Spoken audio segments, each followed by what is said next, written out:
अनिला जी आपके पास आऊं, उससे पहले एक बार वरुण जी के पास जा रही हूं। वरुण जी, सवाल सबसे बड़ा यही है कि धार्मिक नारा लगाकर, मैं हमेशा कहती हूं कि इस तरह की किसी भी कोई हत्याकांड है, यहां पर तो वो कंडक्टर अभी भी अपनी जान के लिए लड़ रहा है, लेकिन उसके परिवार का कहना है कि जो इस तरह से जिसने किया उसके साथ भी वही बर्ताव हो।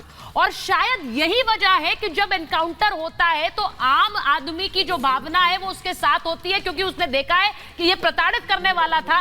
तो इसीलिए अगर पुलिस ने उसे चेज करते हुए एनकाउंटर में मार गिराया या फिर उसे पकड़ा है तो सही किया है, उसके साथ कार्रवाई की गई है।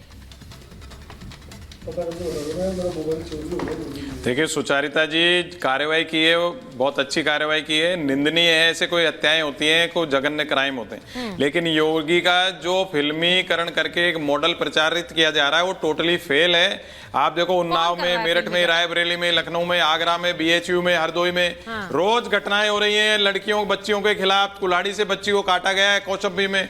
इसलिए ये नहीं है कि योगी मॉडल से क्राइम नहीं रुक रहा है, क्राइम तो बढ़ता जा रहा है। उनका मॉडल फिल्मी है, टोटल फेल है।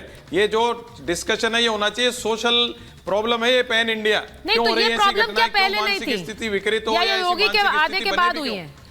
मैं आपसे पूछ रही हूं, योगी आदित्यनाथ के आने के बाद ये प्रॉब्लम्स बढ़ी हैं क्या? पहले कोई क्राइम नहीं था? बंद नहीं हुई ना, नहीं तो योगी आदित्यनाथ के आने के बाद बंद नहीं हुई, तो बंद नहीं हुई है। अनिला जी वो कह रहे हैं बंद नहीं हुई है, तो फिर आप लोग बार बार इसको प्रचारित क्यों करते हैं? तो कोई असर नहीं हो रहा है, घटनाएं बढ़ती जा रही। एक मिनट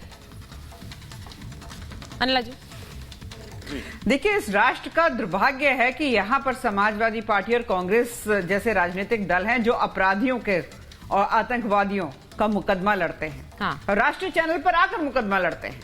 एक बार भी नहीं कहेंगे कि जो किया वो गलत किया और जो उसके साथ हुआ बिल्कुल ठीक हुआ, उदाहरण स्थापित हुआ। अगली बार से कोई भी नौजवान लड़का जो इस प्रकार की हरकत करेगा तो उसे समझ लेना चाहिए कि बचोगे नहीं।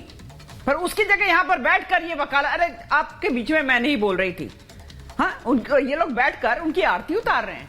हमेशा से इन लोगों ने आरती उतारी है, मुकदमा लड़ा है ऐसे लोगों के लिए, वो ये आज भी कर रहे हैं।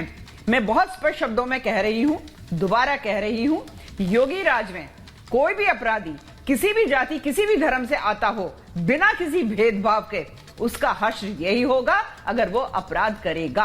अगर वो पुलिस में हमला करेगा, भागेगा, तो बंदूक चलेगी, गोली पैर पे भी लग सकती है और सिर पे भी लग सकती है। यहां पर आप पुलिस को कटघरे में नहीं खड़ा करेंगे कि अपराधी जो है वो भाग रहा था, हैं, आपने उसको गाड़ी क्यों नहीं प्रोवाइड करा दी? विकास दुबे जब एनकाउंटर में मारा गया था, सारे के सारे उतर आए थे और रो रहे थे, छाती पीट पीट कर रो रहे थे उसके लिए। अरे विकास दुबे को मार दिया, एनकाउंटर में मर गया, और तो और भारतीय जनता पार्टी जो है वो तो ब्राह्मणों के खिलाफ है। एक पूरा मिशन चला दिया कि भारतीय जनता पार्टी ब्राह्मणों के खिलाफ है क्योंकि विकास दुबे जो है एनकाउंटर में मारा गया। इनको समझ में नहीं आ रहा था, पता नहीं कितनों का घर उसने सूना कर दिया था।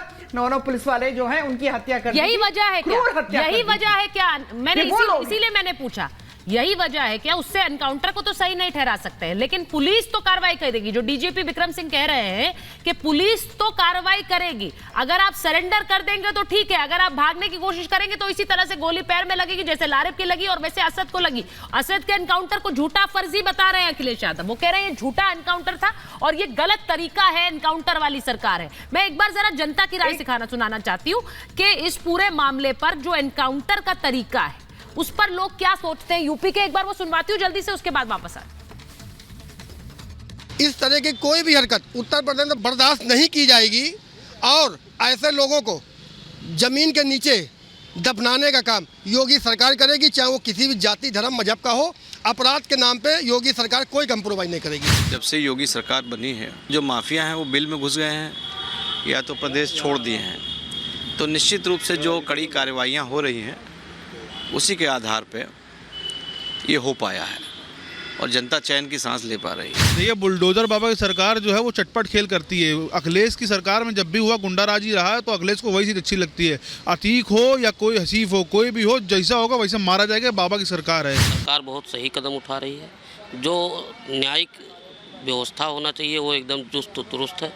सरकार का जो कार्य है वो अपने हिसाब से सब कार्रवाई करने के बाद एकदम पूरा जांच होता है, उसके बाद जो सरकार को उचित लगता है उस हिसाब पे कदम उठा के अपना कार्रवाई करती है। अब मैं एक बार आपके पास आ रही हूँ मुमताज जी, जरा ये बता दीजिए, जब गाजियाबाद में जितेंद्र जिसने ऑटो से छात्रा को खींचा था उसके बाद उसके पुलिस ने एनकाउंटर किया, तो उसको किसी धर्म विशेष को ध्यान में रखकर कर रही थी क्या पुलिस वहां पे? वहीं नोएडा में सुमित का एनकाउंटर किया जिसने युवती से रेप की कोशिश की थी, युवती से रेप की कोशिश की थी, तो क्या किसी धर्म विशेष को ध्यान में रखकर कर रही थी क्या? वो नाम बताइए। देखिए ऐसा है, मैंने धर्म की तो बात की नहीं, मैंने कहा सिलेक्टिव है और नहीं, सिलेक्टिव है किसे? तो किसे प्लीज कर रहे हैं? पॉपुलैरिटी जो है वो हासिल करने के लिए, और खास तौर से ये आपने कहा कि एक वर्ग विशेष को, अपना तबका कौन, अपने लोग और अपना तबका कौन? नहीं, अपना तबका नहीं, मैंने कहा कि खास तबके को। कौन है खास तबका? नहीं, खास तबका अब आप देख लीजिए। नहीं तो तबका बताइए ना खास। नहीं, वो सब आपको पता है किसको। नहीं, मैं इसलिए पूछ रही हूँ क्योंकि हम ये कह रहे हैं नोएडा में सुमित का भी एनकाउंटर किया, गाजियाबाद में जितेंद्र का भी एनकाउंटर किया, अम्बेडकर नगर में शहबाज फैजल का भी किया। क्या मैं पूछ रहा हूँ, क्या क्राइम रुका? रुक गया क्राइम यूपी में? आप मान रही हैं रामराज कायम हो गया यूपी में? क्राइम, अब कोई क्राइम नहीं कर रहा है। कोई वही के एक संसद है ना जो महिला पहलवानों के साथ क्या क्या किया। डीजीपी सर हिम्मत थी। अच्छा ठीक है, क्राइम रुक गया। डीजीपी सर मुझे बस एक